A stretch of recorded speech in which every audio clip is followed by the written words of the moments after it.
50% من الأطفال اللي عندهم تأخر في الكلام لو استمر بيبقى عندهم صعوبات في تعلم القراءة والكتابة بعدين. فهل تأخر الكلام حاجة بسيطة؟ أحيانا بيعدي طبيعي، وأحيانا بيكون إنذار ليكي إن في مشكلة، والفرق كله إنك تبقى فاهمة وتتحركي بدري. النهاردة هديكوا حلول كاملة وواضحة إزاي تكتشفي تأخر الكلام بدري، وإزاي تحفزي الكلام في كل مرحلة عمرية. وهدية النهاردة كتيب دليل الأمهات لتطور الكلام، هتنزليه مجانا. قبل أي كلام في علامات مهمة لو مش موجودة معناها إن الكلام هيتأخر. فأول 6 شهور إحنا هنا بنستنى التفاعل والتواصل أكتر من الكلام.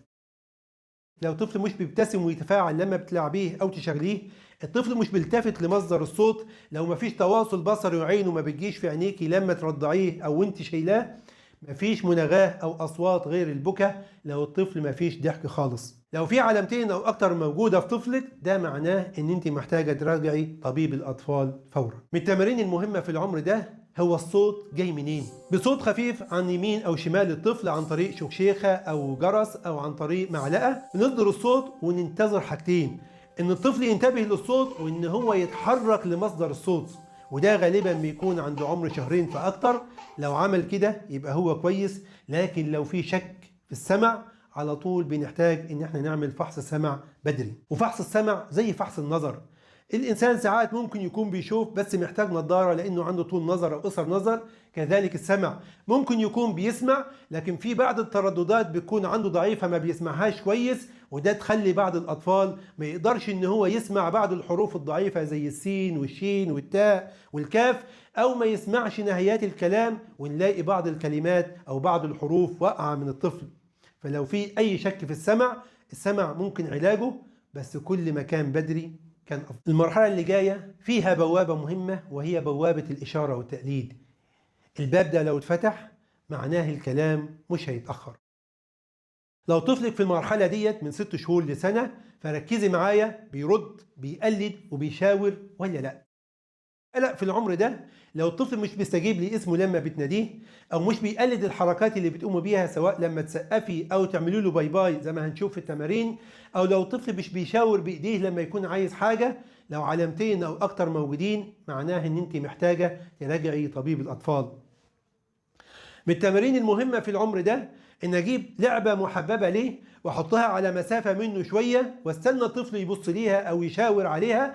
لو شاور أو بص ليها في الحالة ديت باخد اللعبة وأنا ببتسم وكأني بكافئه وأديله اللعبة مباشرة، وأكرر التمارين مع حاجات تانية. لو الطفل ما بصش أو شاور في الحالة ديت، أحاول اشاور انا على اللعبه وانتظر ان هو يشاور عليها. لو شاور اديها له فورا وانا بنطق اسم اللعبه وانا ببتسم واشجعه عشان يستمر. واهم نقطه عند سنه لسنه ونص لازم نعرف الطفل ده بيفهم، لان الفهم دايما بيسبق الكلام. السؤال هنا مش امتى هيتكلم، السؤال هنا هو بيفهم ولا لا.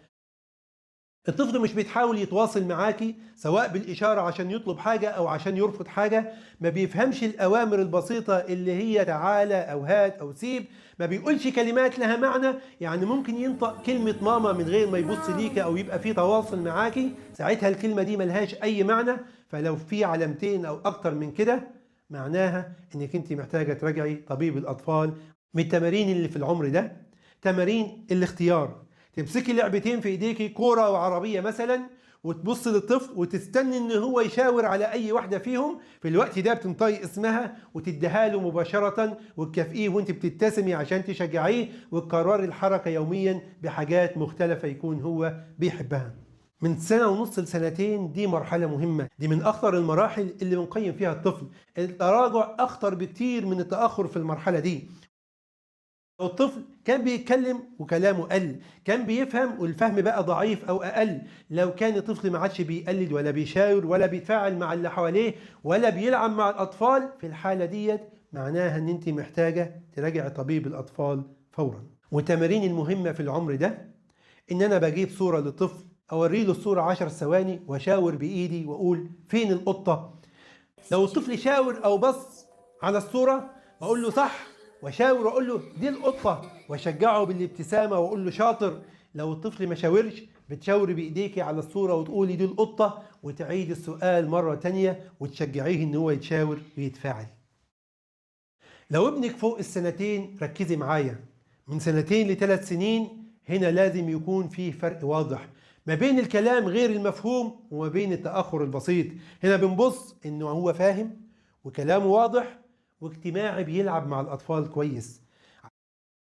لو كلامه مش مفهوم لمعظم الناس، لو ما بينفذش أمر من خطوتين، في الوقت ده لازم تراجعي طبيب الأطفال فورا. ومن التمارين المهمة في العمر ده هي لعبة التمثيل. تمسكي عروسة وتمثلي العروسة جعانة وتبدأي الكلام وتسكتي عشان هو يكمل الجملة، وكل ما يتكلم تكملي وتوسعي عليه الكلام بجملتين. وآخر مرحلة وهي مرحلة مهمة اللي هي قبل المدرسة، ودي كتير من الأطفال زي ما قلت اللي عندهم تأخر في الكلام لو استمر بيظهر عندهم في الدراسة في صعوبات التعلم في القراءة والكتابة. لو كلامه مش مفهوم للغريب بنسبة كبيرة، لو مش بيحكي أحداث بسيطة، لو عنده مشاكل في الحضانة بسبب الكلام، فهمه أقل ومشاركته أقل وتركيزه أقل، في العمر ده لازم ترجعي لطبيب الأطفال فورا. وأخيرا من العلامات اللي انت ما تنتظريش معاها أبدا ولازم تتحركي فورا في أي مرحلة عمرية، لو الكلام أو التفاعل أو التواصل بتاعه قل عن الأول بدل ما يزيد، لو عندك أي شك في أي مرحلة عمرية لازم تتحركي فورا وتعملي مقياس سمع.